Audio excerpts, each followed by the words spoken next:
Strathclyde.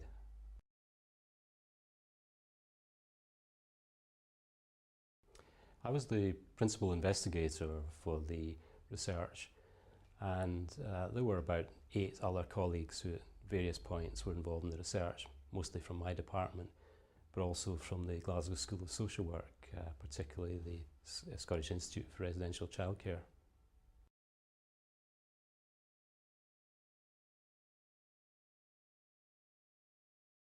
The pilot projects were in local authorities across Scotland. They were quite different. Some of them, for example, were aimed at improving the attainment of all looked after children, and others concentrated on specific aspects. For example, nursery age children or children only in residential care. One example involved nurture groups for very young children. Another example was concentrated support for the education of children in secondary 3 and 4. Although the projects were very different, there were of course similarities, and we classified those into 5 broad types. Firstly, direct support, for example, additional tutoring. Secondly, the use of personal education planning. Thirdly, support at a transition stage, for example, nursery into primary school or primary into secondary school. Fourthly, developing capacity amongst parents and amongst workers, training for workers, for example. And finally, the use of computer or information technology approaches, for example, wiring up computers within residential children's homes.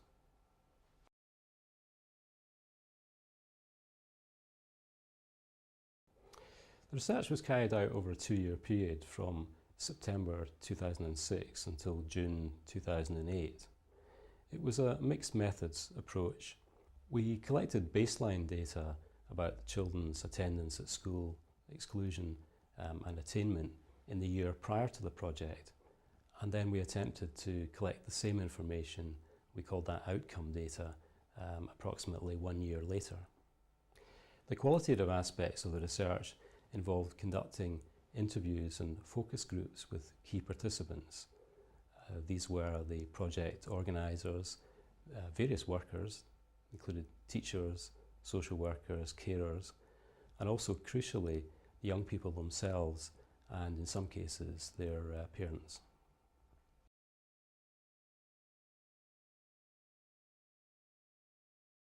The research is part of a wider programme resulting from the implementation of Looked After Children We Can and Must Do Better, a government report which was published in January 2007. That report had 19 key actions. One, for example, involved Scottish Government having a champion for looked after children. Another included a lead officer in each local authority championing looked after children. As well as the research, there's also been the development of a DVD-ROM of training materials for professionals who are working with looked after children. The implementation, of course, isn't just about education, and it has implications for others working with looked after children, crucially those in the health area.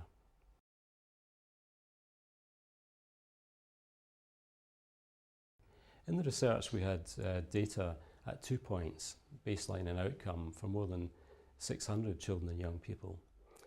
And the research confirmed, unfortunately, what we already know about looked after children, and that is that their outcomes in education tend to be poor. But we were quite surprised to discover that in a relatively short space of time, there were improvements in the outcomes for looked after children. For example, we found that in about 40% of our study population, the outcomes measured in 5 to 14 national assessments in English reading, writing and mathematics improved significantly, much better than for most looked after children, and about equivalent to those children who are not looked after. We also found that those looked after children who had had high engagement in the pilot activities made the most progress. Those activities were quite varied. They could, for example, be quite explicitly about support for education, like extra tutoring. Or they could be activities, for example, like engaging in sport or in drama or participating in a holiday.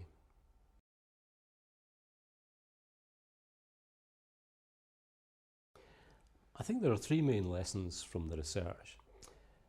The first is that professionals need to have better understanding of the needs of looked after children. That's particularly important for schools and for teachers. They need to know, for example, who their looked after children are. Secondly, it's important that we monitor very closely the progress of looked after children. Research shows that they fall behind very quickly, particularly because of the instability in their lives, and it's important that we monitor their progress at an individual child level. And thirdly, the message from the research is that being able to participate in activities actually has an impact on their progress. And it probably doesn't matter what those activities are. The important thing is actually engagement.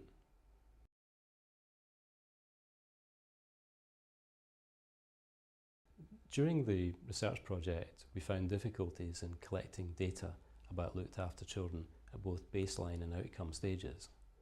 That wasn't because of any lack of willingness on the part of the project managers, but it was because local authorities' systems are often not robust in relation to collecting data about looked after children. We also found that the project managers had underestimated the difficulties they might experience in relation to collecting data. For example, they would depend on other people, perhaps in a different department, to collect that data for them. And also the organisational arrangements tended to be quite complex, and they had given insufficient attention to those details.